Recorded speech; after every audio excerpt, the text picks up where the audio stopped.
Hello, hello. Welcome to the ohmTown Daily News Show, Season 2, Episode 122 for May 2nd, 2023. Writing the Writer's Rights. And here's a quick rundown of the articles we'll be talking about tonight. There is well, let's do it this way. Pardon me one second. A $250 million salary, a $2 billion Apple Watch patent battle, a nuclear aircraft carrier gets taken apart, a writer's strike is expected to get good signage, a head of U.S. trust and safety is leaving TikTok, a backtrack on emergency and traffic alerts takes place, a former Tesla developer reinvents the home electrical panel. A new ready-to-drink vodka cranberry is coming from Absolut. A kid's cartoon with AI superpowers helps children learn. A Microsoft powered with its own ARM chips should worry Intel and AMD. And a new Chinese military blimp is seen still sitting on the runway in China. Let's get into today's articles.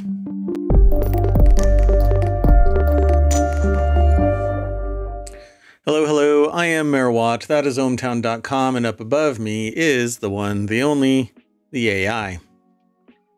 Good evening, ohmTown citizens. I didn't change your colors. I noticed that. I was expecting green and blue. Yeah, I was expecting green and blue too. Hey, the goal. It didn't update. What's going on? I want to thank Timeless _exe for causing that to take place. Last night, as a matter of fact, after our show, he had been in chat hanging out, and I had just seen Dunkstar, DUNCSTAR, both on Twitch. They, when one is not streaming, the other one is streaming, same time frame, around midnight Eastern time. Well, they were in the chat, and right after the chat, they did their show, and lo and behold,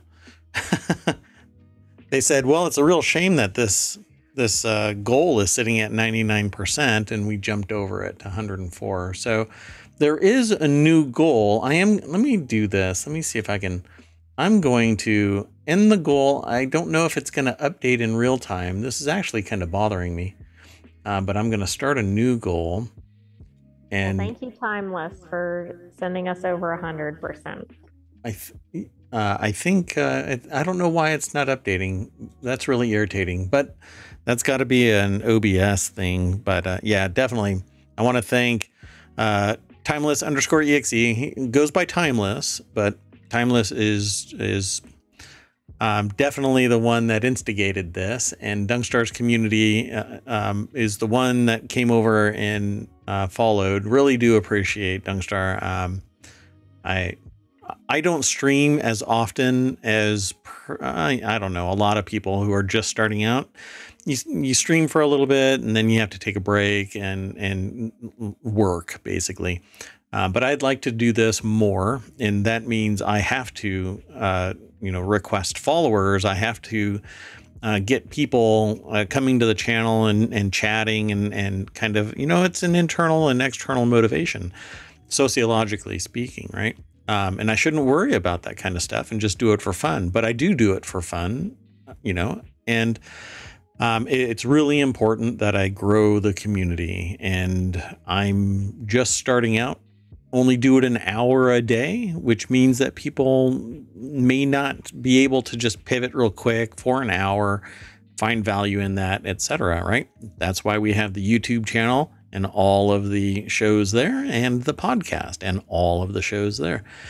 And based on some more work that I've been doing, I've now spun up a Mastodon server, and that's going to be integrated into ohmTown. So when you become a citizen of ohmTown, you get a Mastodon account at ohmTown. I've got other things that are in the works that will be launching here in just a few weeks. And a couple of products will be kicking off, as well as integrating more my company in ohmTown. I have a company, and I don't really market it. I pick and choose who I work with and what I do. And in this case, I want to integrate it more into ohmTown and try and see if people are interested in the products that are being sold. Usually graphic related stuff nowadays. At any rate, that's it for kind of the preamble of the show. I don't want to linger too long, but do you want to add anything? Do you have anything that you'd like to say? No, I just wanted to thank everybody who's been joining the channel and coming in, listening, chatting. We really love it if you're able to make the live show on Twitch, but if you can't, of course, come over to YouTube or the podcast. Yeah, and you can watch the VODs here on Twitch for about 60 days, and then they get kind of punted off. And it's one of the things that I keep saying. I'd really like Twitch to hold on to things, kind of basically become another YouTube, but hasn't been quite in the cards yet. But I definitely think that they could compete with YouTube for even that long-term storage thing. But everybody's pretty chill with the temporality of that, well, time has gone by, 60 days is done, your stuff is gone. I don't know if that persists for other people, partners at a higher level or whatnot, but I think everybody is at 60 days. That said, yeah, Timeless, Dunkstar, your communities are awesome to me, and thank you very much for everything that you do. And I'll probably see you tonight because I'll be hanging out in your community. Okay, so with that all in mind, let's go into today's articles. There's a really big thing happening right now, which is basically going to impact one of the shows that we are planning on spinning up here in the near future. We talk about it, and that's the continuity report. We can do other things in the meantime, but it really is something that the writer's strike is what I'm referring to. And that is really going to impact a lot of shows. And there's a list. It's actually in ohmTown, but we chose not to really lean into the list because it's going to be dynamic, and we summarized it as it's going to be everything. But I want to draw more attention to the socioeconomic forces at play here, and I'm going to start out with a banger. Okay, this should really change your mind about what's going on and the incredible imbalance in wealth. And so here we go. Let's just get into it. This is in the continuity report. It's an article that was aggregated from Variety. And it says here, Adam Conover calls out David Zaslav's $250 million salary on air at CNN, which they equate to the same level as 10,000 writers. So writer and comedian David Conover blasted David Zaslav, the Warner Brothers Discover CEO, during an interview with CNN on Tuesday, a company that Zaslav also oversees, CNN. So Zaslav, the CEO of Warner Brothers Discovery, the parent company of the network I'm talking to you on right now, was paid $250 million last year. So let's go over to the article. Again, it's over at Variety, and Clayton Davis is the author. Now, this show wouldn't exist if not for writers. So that, unlike other places that talk about the news, I explicitly state the source and who it is that wrote the material because I value their work that much. My value add really is about disclosing it, raising awareness, adding a little bit of my anecdotal, professional, academic, etc. Context to it, and maybe adding a little bit of value in the process of this discussion. When I saw this, I can see why. Hello, Z. I can see why people would go on strike. And the last time that a strike took place, it created a seismic shock through the system that changed the almost predatory nature of the writers' rooms, so that instead of doing 30, 40, 50 shows a year, what ended up happening was it all just kind of shattered into a whole bunch of smaller shows. But that allowed more writers, more concentrated effort in a given amount of time where there was proper work-life balance and there weren't rather suppressed wages. But those wages never really got to where they should be, based on how much value is created by the writers. Because there's one thing that you should really realize, and that is you'd have nothing for a show if it wasn't for the writers. And the way that I framed this when I started talking about this today, as a matter of fact, was the fact that the reason why the writers have a job is because there is a producer out there. And by producer, I don't mean like the person that creates this or creates that. I'm talking about the provider of the job, right? And the only reason why the provider of that job is around is because they already have an income level where they can pay somebody. And that person, the writer, let's say, doesn't have to go out there and hunt or create a business or try and sell something. They become an employee and they work for hire. So when it becomes really irrational is when you see a number like $250 million for steering a ship, which the only way that this makes sense to anybody is in the upper echelon of the executive suite, the board members and stockholders who do not care one iota about the writers. The true content creators are the ones that aren't making $250 million, but none of this would exist without the writers. So why aren't they getting as much money?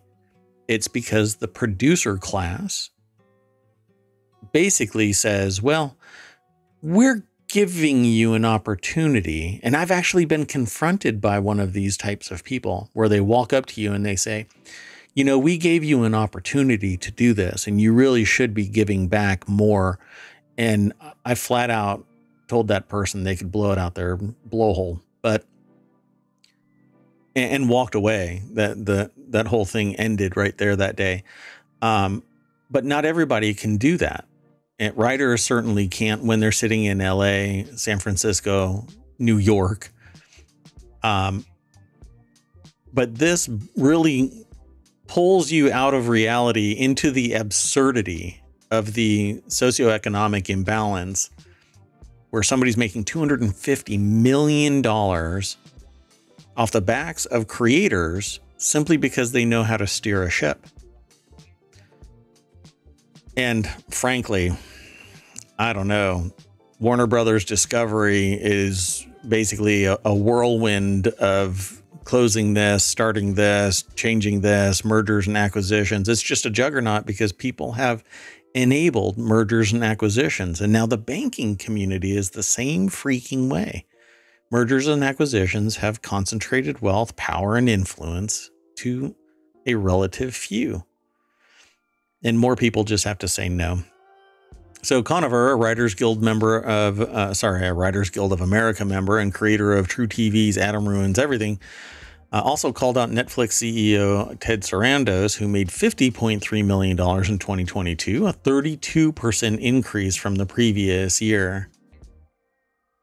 Again, there are people out there that are making, $32,000 a year, and that's supposedly okay. I think it's rather ridiculous. So on Tuesday, WGA members started picketing. I believe the vote to launch this was something like 98% or something like that voted for the strike, I think. I'd say don't quote me on that, but I said it. I don't remember the actual number, but it was, my understanding is that it was quite high. So now they're in New York City, Los Angeles. They gathered outside the Peacock New Fronts on Fifth Avenue in New York, and studios in LA, including Fox, Sony Pictures, Amazon, Apple, Netflix, Paramount Global, NBC Universal, and Warner Brothers, basically the juggernauts in the industry. Closing the interview, Seidner jokingly said, "Thank you so much for coming on because you ruin everything. You may have just ruined my career, but I don't mind." So, and By the way, you were right. That was about 98% in favor of the strike, which is pretty astounding. Yeah. And you know what came out of it really, now I have sat here and I've said, I really, really want longer term seasons, right? There's 8 to 12 episodes per season. And frankly, that's not enough, but that's because my consumer mind is sitting there saying, I want more. I want more. I remember a day and an age pre 2008, which I think is when the last writer strike took place, that basically everybody was pumping out 26 to 50 episodes a year. Now, looking back, maybe they weren't as powerful as these new ones because there isn't such a focus on writing quality and a proper work-life balance for writers. But maybe this time. And I don't want them making, say, the same salary and having to produce more, because that's effectively lowering their pay rate. So, I mean, that kind of cuts both ways. I think as a viewer, we want generally more content, but if the workers aren't making enough or the writers aren't making enough as it is, they'd have to get some significant salary increases to increase episodes per season, etc. The other thing I wanted to mention is I read somewhere that, of course, this isn't just about the writers. This is absolutely focused on the writers. But the other problem here is that many other people in the industry are going to be affected, because if they're not producing a show, they don't need the person who's providing the food camera for operator. the studio, or camera operator. I mean, it could go down a list of hundreds of different everybody types of workers. The last time that this took place, I believe the number that I last heard years ago was somewhere around over $2 billion, and all it did was last about 100 days. Imagine nowadays, again, it's all concentrated. So what is going to happen when the same network doesn't have all of those shows running at the same time? It's all going to end. It just has to change. The dynamic has to change. We have to give equity back to the people that are actually creating it. So good luck. I don't have a dog in the hunt, other than I'm a consumer and I love a lot of shows. I don't get to watch as many as I want on a regular basis, but hopefully I can make that happen. I can watch some more shows. I want to do the continuity report on the regular, talk about shows, talk about TV. I want to do the Reality Hacker show, because that too is kind of, this is like a coming to grips with artificial intelligence, and that's going to be impacting the writers' rooms around the world. There's some really big dynamic seismic shifts coming to society based on technology and automation, artificial intelligence, technology in general. And nobody, because of that, I don't think anybody deserves $250 million a year.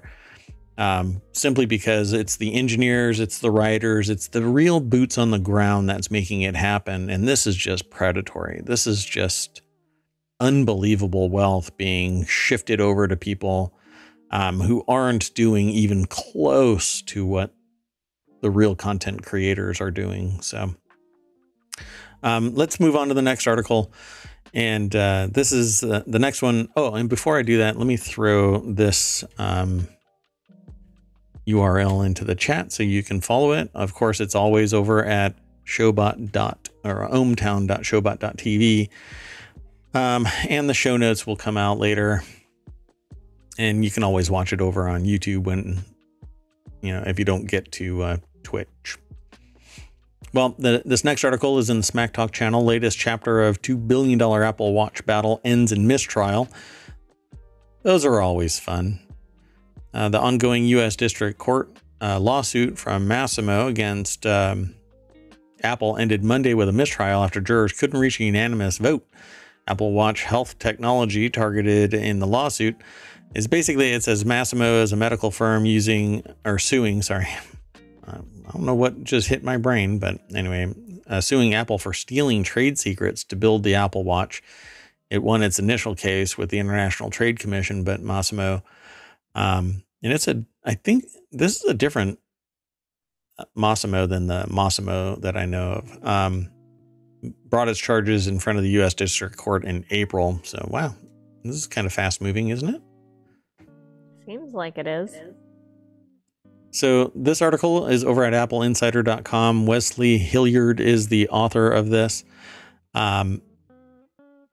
There really isn't much to this other than it's a trade secrets lawsuit. It's going to be very, very expensive. According to a tweet from Mark Gurman, who is very, very tied to Apple. That trial has ended in a mistrial. Earlier Monday, a Bloomberg report suggested that 6 of the 7 jurors had ruled in favor of Apple, but a unanimous vote was needed, which is just shocking that one person. What's the name of that movie? 12 Angry Jurors? Is that what it's called? 12 Angry Men. Oh, 12 Angry Men. Oh, sorry, I didn't stick the right level of misogyny into the title of the show. So I said jurors. I guess. Oh, I know. I mean, you went in a positive direction, but it's not the title, though. I'm a product of the times, I suppose. So, yeah, this is going to actually get reheard, and maybe it'll just be a bench trial, and they won't bring another set of jurors and base it off of all of the facts that are found in this current mistrial, and go, oh, you know what? Y'all are going to have to go back to the negotiating table and start over, because a trial is going to end up deadlocked like this again. Well, that's the thing. At some point, well, I don't know. I guess because they had the earlier win, maybe they're still pursuing it, but this result may cause them to think twice. Yeah. So it says here, while we are disappointed, this is a quote from the Massimo spokesperson. While we are disappointed that the jury was unable to reach a verdict, we intend to retry the case and continue to pursue legal redress against Apple. As we begin that process, the United States Trade Commission has scheduled in the coming months to decide whether to ban the importation of certain models of the Apple Watch following a ruling last year by an administrative law judge that Apple infringed one of Massimo's patents for pulse oximetry. Well, I wonder just how expansive that is, because there has to be different ways of doing pulse oximetry. Right, but the question is whether they're using a different one. Yeah, I'm really curious what the context is of this now, because I'm not watching this trial. I wonder if there's... I didn't even know about the trial. I mean, I think I saw a headline or two at some point, but I hadn't been following it. Yeah, exactly. So we'll see. We'll monitor it and we'll come back to it as time goes on. Let's go on to the next article, though. This is interesting because it says here, this is in the Daily News Show, for only the second time in its history, the U.S. Navy is beginning the slow, tricky process of taking apart a nuclear-powered aircraft carrier. I think these things are built around the nuclear-powered generation for this. I mean, it's a steam engine, basically, but it's it's at the core of the ship. So in April, the Navy published a notice announcing the beginning of planning to scrap the USS Nimitz. The USS Nimitz entered service in 1975 and has spent nearly 50 years operating. All right. Nearly 50 years operating all over the world, but Nimitz will only be the second nuclear powered carrier to go through deactivation and defueling. I wonder if that's because they, for instance, haven't been in existence long enough, so they haven't had others of these. Or do they just keep them in service for a long time? Yeah, I'm not quite sure what would cause the... Thankfully, this is a scheduled disassembly and not a rapid, unscheduled disassembly. Exactly, much like a rocket we saw recently. That SpaceX rocket. The article's over at Business Insider by Michael Peck. That has to be... First off, I think it would be absolutely fun to just sit there. There's a game called Shipbreaker where you basically have a torch in space and you cut spaceships apart and send them into recycling or trash, and you save what you can save. But I would love to get paid to just sit there with a torch and cut these things, but I'd probably be making less than a writer, which, well, writers are on strike, so you can see how much of a livable wage that's providing. Yeah, this is interesting. I would love to do that kind of stuff. I've always been into either building or tearing apart. Demolition has always been fun. I used to get paid to go and do that in houses, manual demolition. That was always fun. That does sound fun.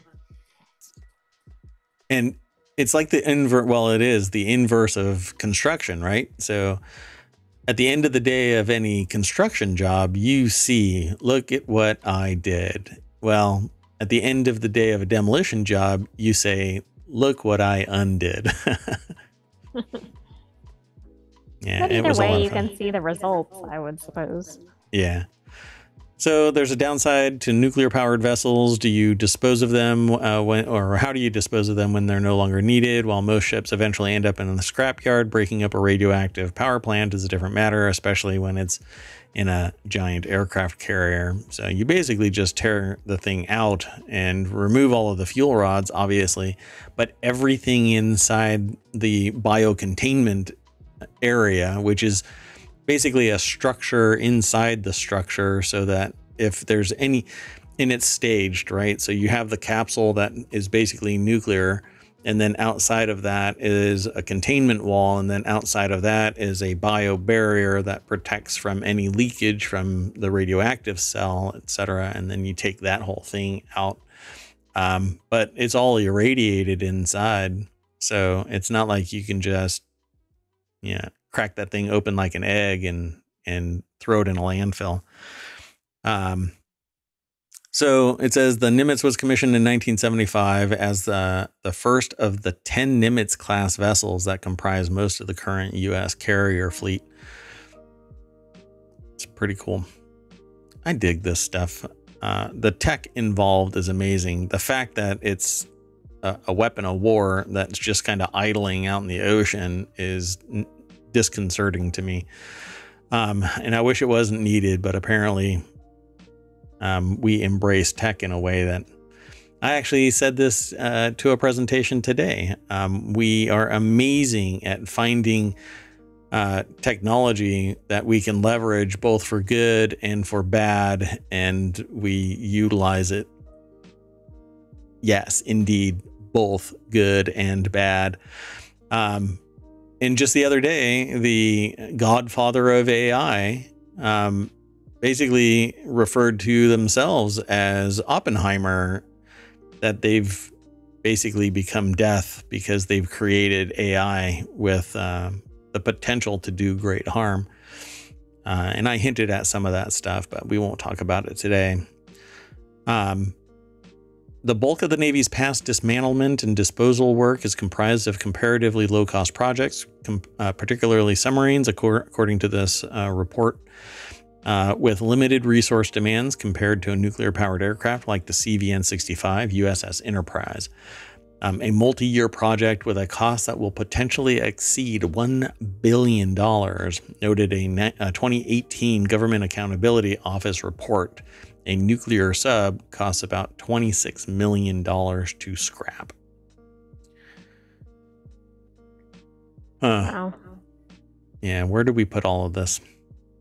So it says scrapping a 100,000-ton aircraft carrier is a much more ambitious project. To say the process is complicated, both technically and bureaucratically, would be an understatement.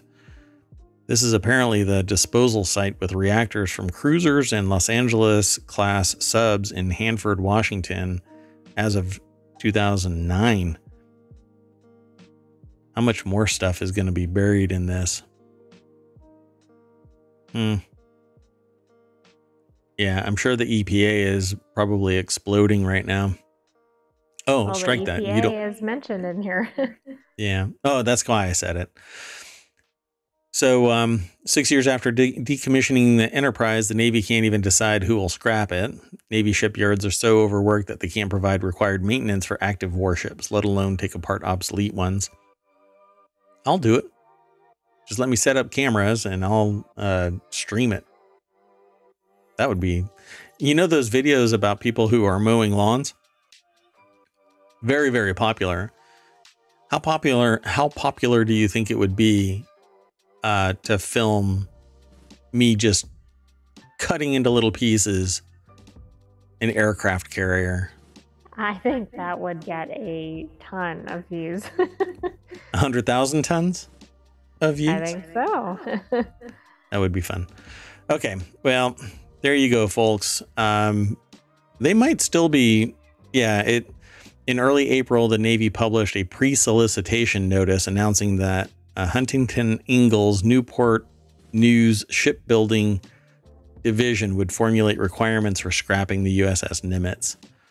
So if you're interested, this is where you're going to go and look for gigs, because they're going to need a lot of people to cut this thing up in a reasonable amount of time. It's a beast. You want to move on to the next article? Sure. Okay. So the next article is over in the continuity report. We're going to go back and discuss the Writers Guild of America. They called for a strike. Members started picketing in New York City. The title of the article is WGA members protest with urgent chants, clever signs in New York City and LA. No contract, no content. I expected pithier, but particularly from writers. From writers, yeah. And I was actually going to say something about that, but as the title, but I decided to change it a little bit. This is over at variety.com. William Earl is the writer of this. Pickets swarm Disney, Warner Brothers, Netflix, Paramount, and more studio sites across the region. And here it says that it's been updated that the Writers Guild of America called for a strike. Members started picketing in New York City. This might have been, when was this actually first published? 12:27 p.m. today. So yeah, I've read other things already, like the percentage that voted. What did you see? I do like some of the signs here, like pay nerds a fair wage. We're not in severance. So there are some more clever. Chants included no contract, no content. The workers united will never be defeated. Get up, get down. New York is a union town. Okay, maybe not all of the best writers are involved in this. I'm just teasing. No money, no funny. That one's actually pretty good. I like that one. So among the signs were several clever and pointed signs, including what we've got here is a failure to communicate was not written by a producer. Yeah. What would Larry David do? Pay your writers or we'll spoil Succession. And many more. Yeah. Dumbledore dies. I ruined it for everybody. Yeah, it's just sad that it comes to this, right? And then people poo-poo unions, but the reason why unions exist isn't because there is equity and inclusion and a balanced work life and income that is on par with the benefit that someone is offered. Instead, what people, and it's not limited to writers, but many people that are in the workforce as standard fare are told, if you don't want to work here for what you're getting paid, leave. But that lack of loyalty in either direction leads to people that have skills, knowledge, capabilities, just leaving and basically exiting with a, I'm tired of your shit, and leaving, and it's bad blood, and et cetera, et cetera. I think we've all been through it. Go ahead. I wanted to say something that's in this article, and I saw somewhere else as well. Part of the issue is because of streaming, it's changed the way writers get paid for, I think it's called residuals. Yes. Whereas on traditional cable TV, they would have gotten a share anytime the show aired again. And that's really not been how the pay structure has been set up with streaming. And of course, if they're not making enough to begin with, and they're not receiving that in perpetuity, that's another piece of it. I think this article features on that the other one did not. Yeah, and that was something that I had read previously and had some discussions about, which was basically the way that things have been written hasn't evolved to include the more modern distribution models. And it's kind of like why Seinfeld broke up, because the way that the pay structure was, nobody was advancing beyond where they were. But it was because of the way that the contracts were written, and because each successive contract is built off of the back of the previous contract. Unless everybody agreed, okay, we're going to wholly rewrite this. And then when there's stakeholders and other things, fiduciary duties involved, if you have the leverage to say, no, I'm not going to allow a restructure of the contract just so that you make more money and me make less money, and my stockholders and stakeholders make less money because you want more, you can end up in litigation because you're not doing the right thing. And so, well, in somebody's mind, usually a stockholder that has a significant amount of control. So restructuring all of this would have been simple. I mean, complex, but still simple in that turn off the sociopath and embrace the fact that you're communicating with other human beings that need a livable wage, and break it all up again, change the dynamic, make it so that everybody gets a fair share. But that's not how it is. You know, you have to exploit and step on the necks of everybody just to get ahead. That's the rule, right? Isn't that the rule? No, that's not the rule. No. That's how a small majority of people operate. Unfortunately, they tend to have a lot of concentrated power and money. Yeah, so I guess this is a not to, you know, kind of jump on you about what you just said, but I think a writer's strike involving both coasts of the United States and probably everywhere else that the Writers Guild of America has influence, 98% of the writers voted to strike. So I guess that amounts to a small number of people impacted, right? Or impacting a great number? I don't know. I think it seems pretty systemic. Think it is. I don't know. I think it's pretty isn't systemic. It people like the CEOs and everything. I mean, there's a lot of workers that aren't setting the pay, but it's probably like the executive suite at some of these large companies. But it's obviously, given the vote, it must be very prevalent in this industry. There you go. Yeah. So I think that the sociopathy is a little too deep, and we need some more ethical business executives, not people. And you can't keep on demanding ever increasing growth. That's irrational. Again, today, listening to people present their material, me discussing the various elements, I had somebody quote that they are making 12 to 18% interest on their investments. Meanwhile, there are people that don't even get a cost of living increase, right? They don't. I think that that's kind of telling. Why are certain groups making vastly more money than others, even though it's the ones that are doing the work that are advancing and the others are profiting off of so greatly? Again, it goes back to the sociopathy, the rise of sociopathy in the world, not just the United States. So they talk about Netflix and Paramount Global. This is quite an expansive article about what's going on. No less literary eminence than The Sopranos creator showrunner David Chase was spotted walking the beat outside the Pico Boulevard plant studio, formerly known as 20th Century Fox. Chase also repped for Tony Soprano's beloved Garden State flag with a Newark Most baseball cap.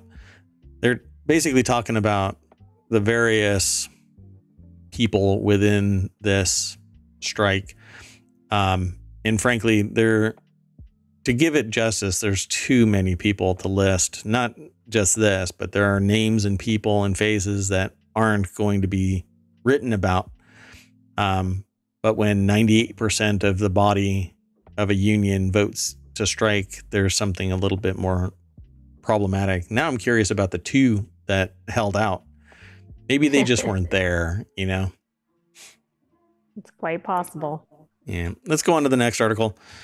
As we go through this, if you are in chat and you find this material interesting, feel free to throw questions out there, your perspectives. We do discuss what you throw into the chat, so don't be shy about it. And if I've never asked you before, if it's okay to quote what you say, I will ask you. And then from that point on, I pretty much know that it's going to be okay. Just let me know if you don't want me to say it out loud, because this does get turned into a YouTube video. It gets turned into a podcast. It is displayed on the ohmTown site, and it might come back. You know, I mean, we might talk about something that we talked about before, and I just don't want to catch anybody off guard, because some shows talk about this kind of stuff, but others kind of go, there's too much politics or not enough games or whatever it might be. But we're pretty holistic, so it might always come back. So this next article is in the Late Night Geeks channel. TikTok's head of U.S. trust and safety is leaving. The departure comes as TikTok is still trying to clinch a deal to avoid a ban by the U.S. government. Eric Hahn, has been leading TikTok's safety teams in the U.S. for several years, and in December he was named the head of trust and safety for TikTok U.S. Data Security, a separate entity created to manage these issues with the security of U.S. data. So they wanted to create a Texas data center that basically becomes a theoretically an air gap between the United States and China, because there was such a hard line perspective that TikTok is intimately tied to the CCP. And while the executives of TikTok are going, no, well, it can't be proven, but you can't prove a negative, and you don't have absolute access to everything within TikTok. So can we be sure or not? Well, we do know that TikTok is kind of like opium, and people spend hours upon hours on TikTok each day. It's incredible. And apparently it doesn't get consumed in China, but it is a Chinese owned company, but not totally. And there's several Americans that are on the board, but that really doesn't assuage any fears. So he was a key leader for the separate entity TikTok created to try and avoid a U.S. ban. I didn't finish my initial statement. But anyway, this is over at The Verge by Alex Heath. And I watched the trial with the CEO, not trial, it was a hearing where he was trying to basically assuage the fears of various Congress critters, to no avail, because fear, uncertainty, and doubt is pretty much the dominant trait when public discourse about interaction between China and the U.S. takes place. And honestly, if they're grabbing information about U.S. citizens, it's no different other than the culture conflict between China and its hold on its internal culture and grabbing data, actionable information at some point about the people of the United States. But it's no different than what internal businesses are doing, again, except for the cultural difference between the CCP and the United States. So my problem with that, it really isn't the what everybody should be worried about. It's about how that information is used ultimately. And for crying out loud, we know that it gets abused within our four walls as well. So we come across as very hypocritical. Well, I don't know what the outcome of this is going to be, but trying to ban TikTok is an untenable position, and it'll set a horrible precedent about freedoms in America if we ban TikTok over fear, which legally, we've already had this discussion a couple of days ago about you can't disallow a business from going into place because you have fear that it might attract the wrong type of customer. Well, this is kind of the same thing. You shouldn't ban this because it might have the possibility of ending up in the Chinese Communist Party's hands. You should probably try and provoke a cultural response, which is, hey, we need to back the hell off of consuming TikTok like it's opium and just sit there drooling out of your mouth while you're watching micro video after micro video, just swipe, swipe, swipe, swipe. Actually, you don't even have to swipe because it'll play all on its own. Quite fascinating. And the algorithm is superb because it really keys in on what your likes are. Did you want to add anything? Did you want to say anything about this? I don't think I have anything to add on this one. Yeah, they kind of go over again and again the fact that they tried to create an air gap in a policy where they are going to try and invoke trust that the information isn't being exfiltrated. But it says our global trust and safety team develops global safety policies for the platform and oversees moderation of content that does not involve U.S. users' private data. It's all about behavior patterns that are being tracked. Z says the algorithm is scary good. So you've witnessed it. I've witnessed it. I do, in fact, think that it's scary good. It's almost creepy, and just how fast you suddenly realize it's like the old school reference to TV being the mind massage machine. That's what TikTok is to a large swath of people. But that's because the public wants it. And as long as the culture wants it, you're not going to change that. You have to change the minds of the people that are consuming this. Otherwise, it just goes black market. You're not going to stop this via a VPN. And I guarantee you VPN sales will go through the roof if TikTok gets banned in the United States. People will start jailbreaking their devices, compromising the security so that they can sideload TikTok. I guarantee it. Isn't that crazy though? I mean, I know a lot of people use TikTok, but isn't most of it just for entertainment purposes? Like, Sure. It just seems like an extreme reaction, but I agree that people will do all kinds of workarounds if that happens. I'm trying to find a workaround for the fact that I lost access to the Curse of Oak Island on Tuesday nights. All because DirecTV is a company that completely shit the bed. So anyway, let's move on to the next article. This one is in the Late Night Geeks channel as well. Twitter backtracks and lets emergency and alert services keep their free API access. This is something that I called out. And I'm glad that other people did as well. I really doubt that Elon Musk is watching the show and saying, you know what, I'm going to follow Mayor Watt's advice. I mean, he runs an entire town. Of course, I'm going to follow his advice. Well, after putting its API behind a paywall, Twitter is now reversing course and making an exception for emergency and transportation agencies, some of which have already left the platform. We talked about this because the MTA, right? Metropolitan Transport Authority, right? Transportation Authority. In New York. Yeah. Bowed out because they received a $50,000 bill to a public service, for crying out loud. $50,000? You're out of your freaking mind. Well, in a tweet sent out from the Twitter dev account on Tuesday, the platform says verified gov or publicly owned services who tweet weather, transport, emergency alerts, notifications, etc., can continue to use the API free of charge. Exactly what the company means by verified is unclear. Does it only apply to the agency?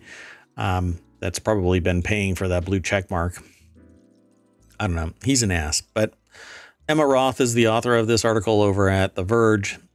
And let me say this little snippet here. After many public utilities like the National Weather Service and the MTA ditched Twitter due to its API paywall, now the company says verified gov or publicly owned services can stick around for free.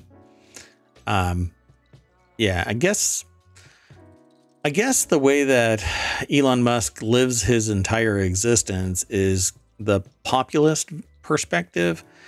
And if enough people said, strap yourself to one of your rockets and fly yourself to Mars, he would probably hold on to the nose cone if it got him enough likes. I'm pretty sure. Anyway, these issues came to a head last week when the MTA abandoned its bus and train alerts on Twitter altogether. And this is actually one of the things that led to me. And I had hinted that I wanted to do this when Twitter went crazy, that I was going to spin up a Mastodon. And so I've done that, and I'll be integrating it into ohmtown.com. In fact, you can go there now, but it doesn't integrate the accounts yet. So I wouldn't create an account, but I'll talk about it. It'll be under citizen.ohmtown.com and be integrated into the ohmtown.com framework. And messages will stay in Mastodon, but certain articles will be integrated and posted under the mayor or gatherer account on Mastodon by way of ohmtown.com. So you become a citizen, you get an Ohmtown Mastodon account. All because I really do want to disengage more from the billionaire fever dream that is everything associated with Elon Musk. So the next article, and I don't know if you want to say something about that, but we can stop if you want to say something. I don't know. I feel like he's already lost some key organizations. Some organizations don't think the service is reliable, etc. So, it's kind of like too little too late. But I mean, I think it's good for the consumers who need emergency alerts, but I don't know whether this is really going to change anything. Yeah. And before we leave, actually, I'm glad that I kind of pumped the brakes here. MTA says that maybe we'll return. They're assessing their options. I don't know. I wouldn't put all of my eggs in one basket at this point. And this is what I actually say as a consultant. I tell people, if you focus on one platform, one thing, one place, and they don't like what you're messaging, they can boot you off. We had this happen to us once in a project where we spun it up, started marketing, it was actually streaming, but not on Twitch. And lo and behold, they killed the account without warning. Everything gone, all our efforts right at the beginning too, which basically amounted to the fact that we spun our wheels for several months, in the prime period where you want to get out of the gate fast and in people's faces and tell people and show people what you're doing. And they killed it, and then took 3 months to return it. And by the time they returned it, the gas was gone, and it was basically an EV, very, very far in the woods away from a supercharger.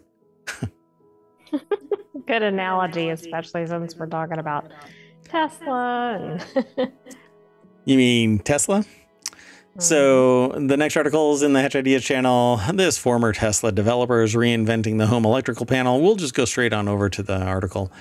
Diana Olick is the author, and it's in CNBC.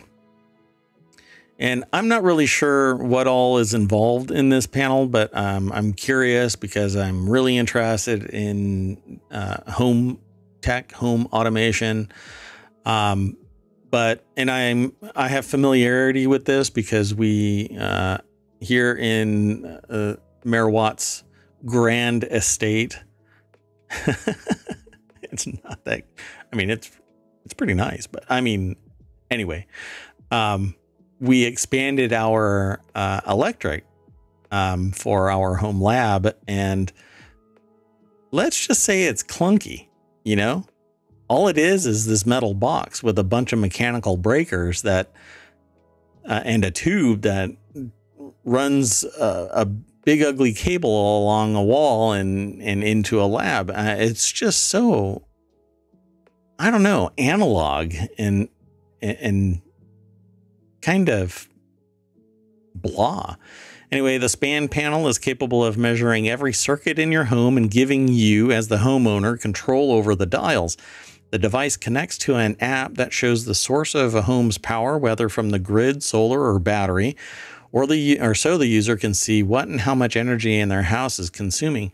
I love this because if for some reason you have some device in an area of your grand estate and a breaker keeps popping, or it's like I have this problem that I have a UPS, but it's only on one line in the grand estate, that when the UPS is plugged in there, it keeps popping that it's shorting out, but it's only this one line.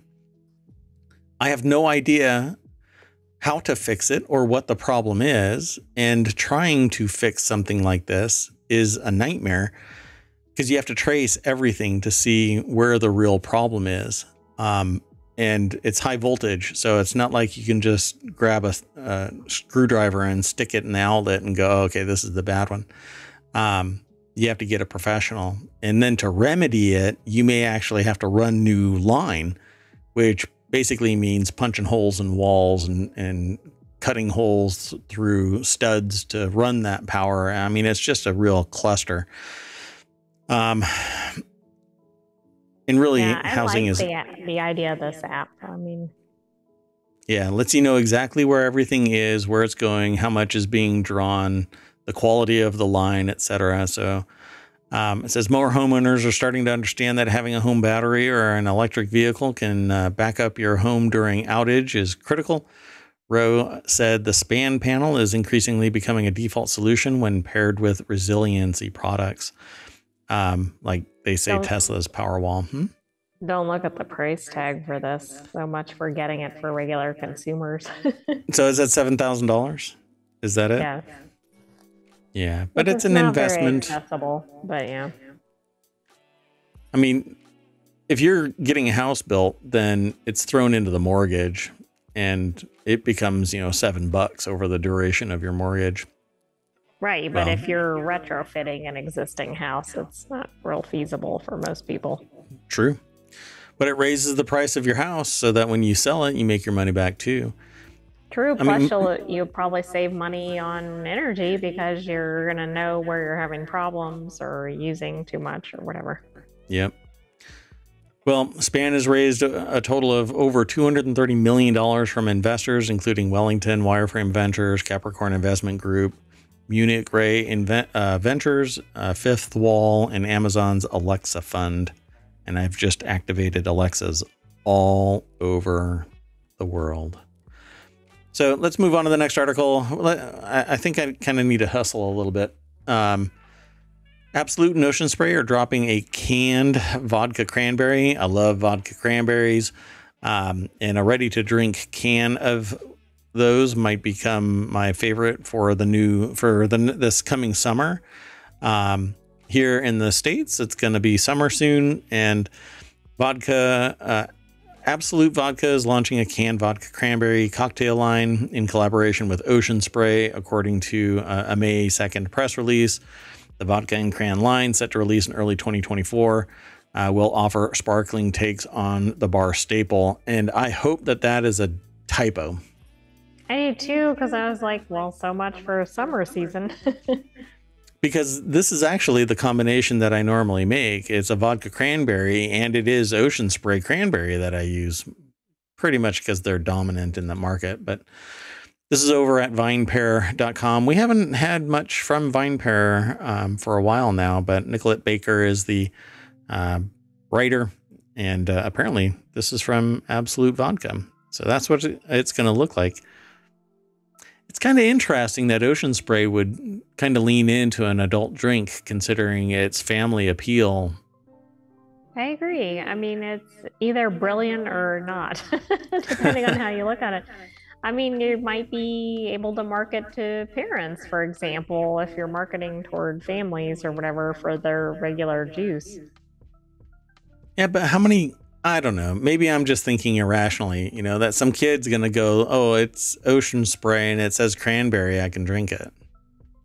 Well, I think in general, that's a risk of any alcoholic beverage. Like, you've got to have it seriously locked down or labeled or something so there's no access from kids. But yeah, I've gone into a store where I've seen cleaning fluid that looks like something that you could just grab off the shelf and start chugging, because it was different colors, like different shades of yellow and green and blue. And I was astonished that it looked so appealing. I had to fight the urge to just grab it and start chugging it myself, which, I don't know. I'm sure that there's somebody out there that's going, I dare you, Merwatt, go for it.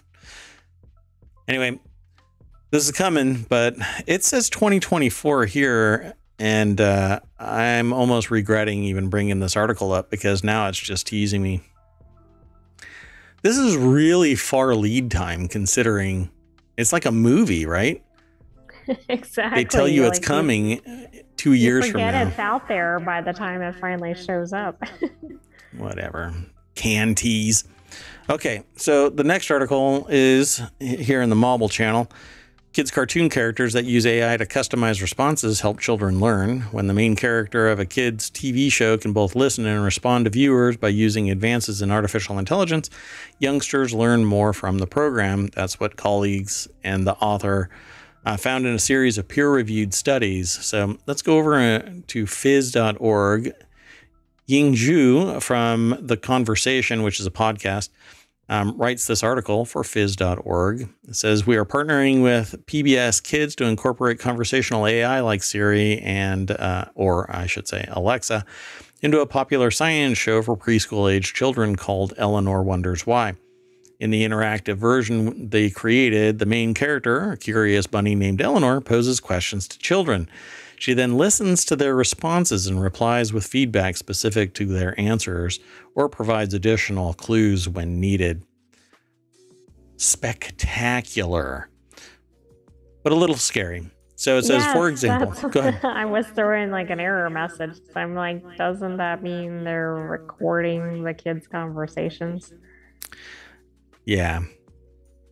but parents have to realize that they're going into that with that in mind, right? That you don't activate this blindly and without informed consent. You accept that you're activating this with the information exchange quickly thereafter.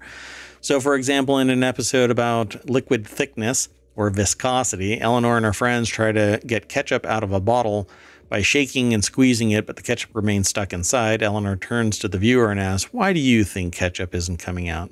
Many of the kids in their study simply reiterated the problem by saying it's stuck without answering why. In this case, Eleanor follows up by asking, "Yeah, I wonder why the ketchup is stuck inside the bottle. Do you think it's too goopy or is it too runny?" Pretty intriguing. I love it for learning purposes. Like Q&A is great for kids' development. But if it was canned better so that it wasn't exfiltrating data, you know that it's working with a server, you know that it's being recorded, you know that it's being utilized in some way. So you either have to embrace it as a society or you run away from it and, scream, "Whoa, whoa, whoa," not in my backyard kind of stuff. Now, for me, I think it's pretty amazing, but it does get precariously close to one of the questions that I offer up when I give a presentation, which is, what career do you think is not going to, or what thing do you think will never be impacted by technology? And what I say when people can't offer up anything, that I basically say, well, no, here's an example of why that has already been penetrated by technology, and this and that and this. A decade of doing this regularly, I've been telling people, kind of punching holes in anything that they offer up. Eventually, whatever group I'm talking to says, "Well, why do I bother if tech is going to be everywhere?" Well, that's why I'm talking to you about tech. But one thing will never be invaded by tech, and that is raising little humans to be holistic big humans, well-rounded, level-headed, regarding society in a holistic manner, and not, not cruel and not inhuman, right? It has to be a human that teaches a human how to embrace their soul, their being. It can't be a bot, because a bot doesn't understand emotions. It can regurgitate the definition of an emotion. Even if it's detected, it doesn't know the emotion, which is great with the next generation and data. Wanting to be human, could always see it, knows exactly what it is, but can't feel it, right? Not until, well, I don't want to ruin anything for you Picard fans, but watch Picard. So this bot, this AI, is going to talk and interact, but it's still a cartoon. It's still technology. It's still clinical. It's still mechanical. It's still sterile. Unless the parents are sitting there with them and teaching them the human aspect of it.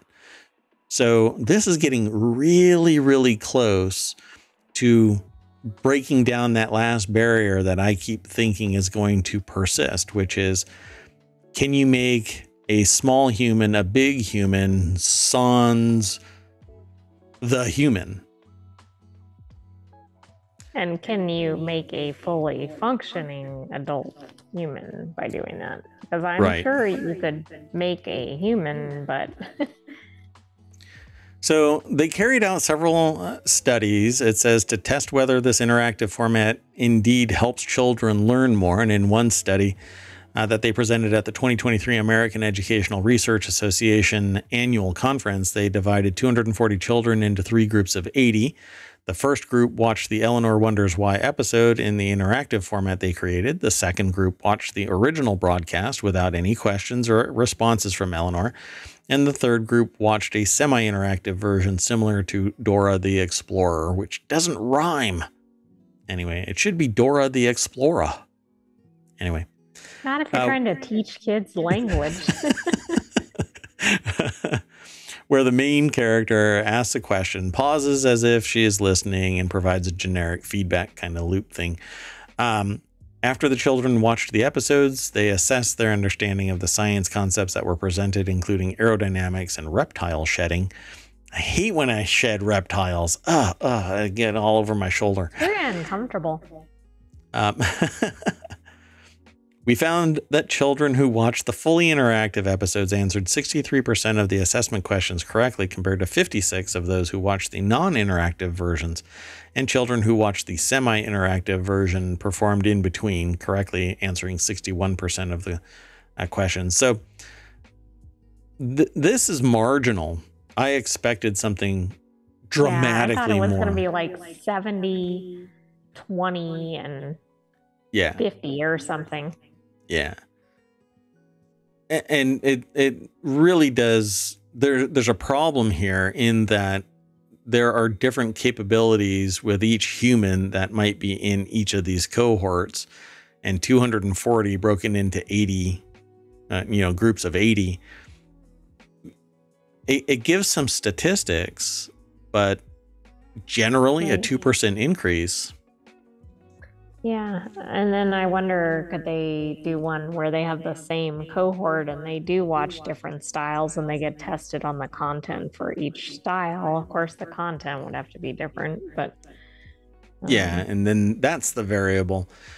I think it's interesting, but I would be really interested to see what level of interaction, the kids were listened to, and the bot responded, but how the bot responds is really, really important in this, because maybe the kids actually extrapolated additional context to this, where if you were to ask other assessment questions that are knock-ons of the original assessment question, it would be more expansive, that they understand a broader understanding of whatever that concept was. But I don't have the questions, so I can't really speak to that.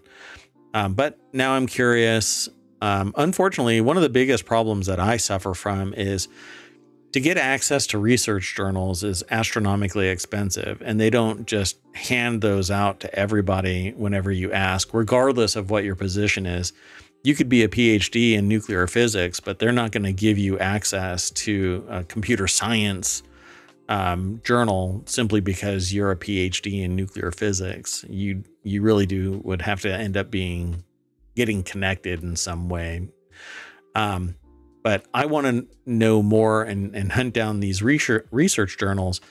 But when you have to pay $800 an actual journal article, you're out of your freaking mind. And that too is predatory. Just like this writers thing. It's just amazing because nobody gets paid to review this stuff. It's all volunteers that review journals. Right. So why is it so damn expensive?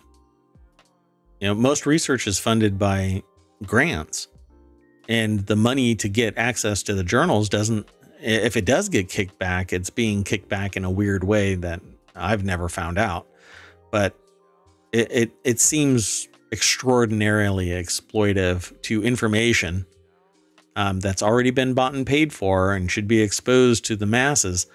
And at least one person ended up in a bad way by trying to expose this. I won't get into it tonight, but I'll talk to you about it at another date. So let's get into the last two articles for tonight. The next one is, I think, a nightmare for Intel and AMD, because Apple has always been off on its own with stints from time to time running across Intel and other chip manufacturers. But then Apple bought its own slice, you could call it, of ARM. They bought a single, maybe not a single, but they bought a particular architecture, and they own the rights to it for themselves. Well, if Microsoft is looking into its own ARM chips, that could set off alarms at Intel and AMD. So imagine Microsoft having, and this is something when I did my MBA, my master's thesis, I did it on Apple and called out Microsoft as following in the suit of Apple.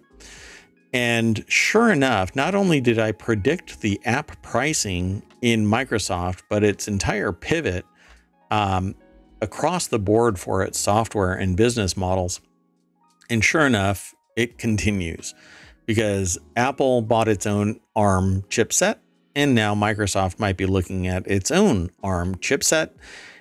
And Intel and AMD being on the outs means that there will be a seismic shift in technology because motherboards will now be Microsoft compatible.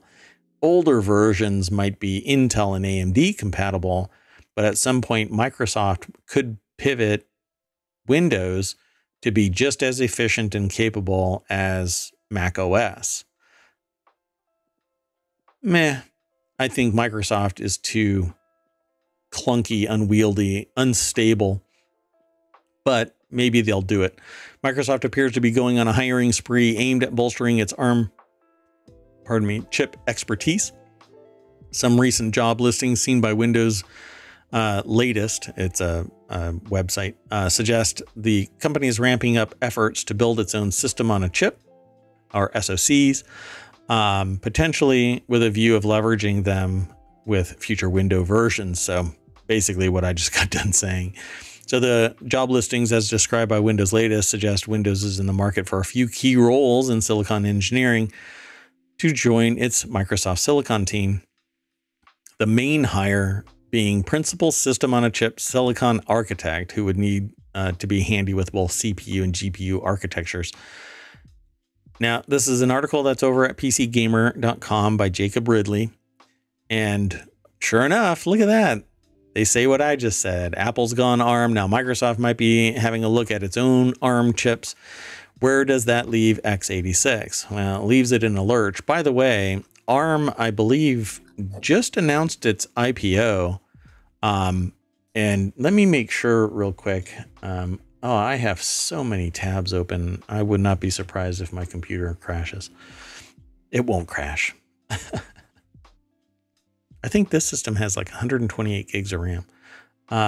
Anyway. Oh, IPO they just, for ARM. Oh, never mind. That's a different. Is it under SoftBank or is that unrelated? Yeah. Okay, so they just registered for an IPO 3 days ago. Or that was reported 3 days ago. Yeah. Like a phoenix from the ashes, ARM's long-awaited blockbuster IPO is finally taking flight after the SoftBank acquired semiconductor manufacturer confidentially filed with the SEC for a U.S. stock market listing this weekend. This is from crunchbase.com. I had heard about that, but I didn't know what the ramifications were going to be because usually IPOs like this, well, they're so big, unless you're connected, you're going to miss the boat. You don't normally, like I would, well, I won't talk about it, but anyway, sometimes it's a little bit more, everybody's already got all of the stock. Good luck. See ya. And then it's traded and the stock price goes up and you try and get a piece of that action going up and selling periodically. Anyway, investing is interesting unless you do it really slow, like through Robinhood or something like that. Anyway, if you are interested in this kind of stuff, stick around because we are always talking about the latest and greatest tech. I'm very much a technophile. I'm really into all of this cutting edge stuff, even if I don't go down this road.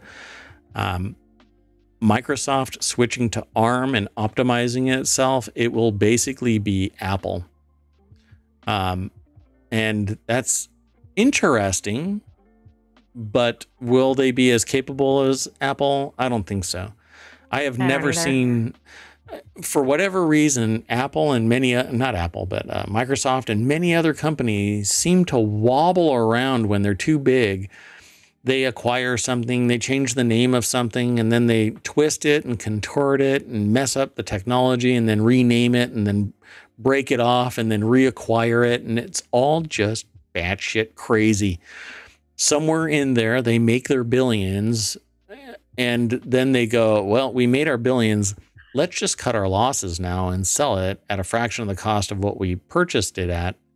But we write it down as a loss and we end up making money anyway because of the machinations of the business, the accounting aspects of it. It's just really bizarre. And one of the reasons why I bowed out at that level of finance.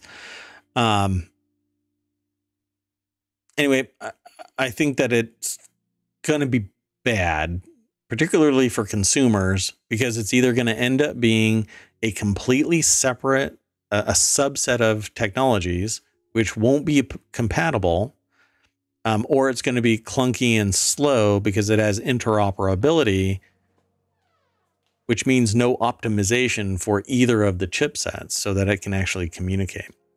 Hot mess incoming. Stock's going to take a hit. My interest is going to take a hit. Anyway, let's keep on moving. And this is the last one for tonight. And yet another military blimp is spotted, but this time a mysterious new Chinese military blimp was spotted by a satellite in a desert military base. Now, this is kind of clickbaity because you click on it going, hey, where is this? It's seen in a desert military base. What? Well, when you click the link, you find out that it's actually in China. Tom Porter over at businessinsider.com, you know, getting a little cagey there with the title. The 100-foot blimp was hovering over a remote military base in northwest China. It was pictured shortly before the U.S. shot down a Chinese spy balloon, which that's kind of interesting. This was seen that long ago, and we just now get to see it. This was taken in November 2022. That's kind of interesting. Yeah. It's out there in the desert. It's a big old blue awning building, blimp, whatever. I don't know what this is. Aerodome or whatever you want to call it. And that's a 100-foot blimp? Right. And the structure is humongous compared to the blimp. What are they building in there? One giant blimp? One Maybe blimp to rule them blimps. all? A blimp armada that will slowly cruise into the United States, and we'll all just sit there and stare at it like, wow, look at those blimps. I wonder what we should do. Huh. So the images were taken by private satellite firm Black Sky and published this week. They show a blimp believed to be around 100 feet long over the runway of a military base in Xinjiang province in northeastern China. Aerospace experts who analyzed the images for CNN said they showed a runway and other features indicating that the base was capable of launching airships. Okay. Do you really need to call in aerospace experts who analyze the images? I mean, okay, all of you subject matter experts that are sitting in chat right now, both lurking and have communicated already, do you think you have to be a subject matter expert to go, well, first off, I wonder if the experts like slap that on there. Blimp. I mean, hey, look. We look at it and go, it's a blimp. Yeah, assuming it was zoomed in enough, but. No shit news at 9. Big building. Desert. Blimp. Runway. I mean, we can runway. kind of see that. But nobody would believe us. Just want you all to know, nobody would believe us if we went on CNN right now and said, that's a building in the desert and a blimp that's sitting on a runway. They would go, no. No, we want the aerospace experts. And who would say the exact same thing? Correct. And probably not giggle as much as we are right now. And so they end. It says, according to analysis of Chinese military patent submissions by Arms Control Wonk, a blog run by top arms proliferation experts, the Xinjiang base is known as the Korla or Bohu site, is also being used to develop lasers that can target US satellites. So maybe that's what that building is actually housing. And this is just a side gig. Or they're going to float the blimp and shoot it with a laser. That might be the case. Maybe that's what actually happened. These blimps that ended up over the United States were just target drones that got away, and it's completely innocuous. They were actually going to fire a laser from the big blue building.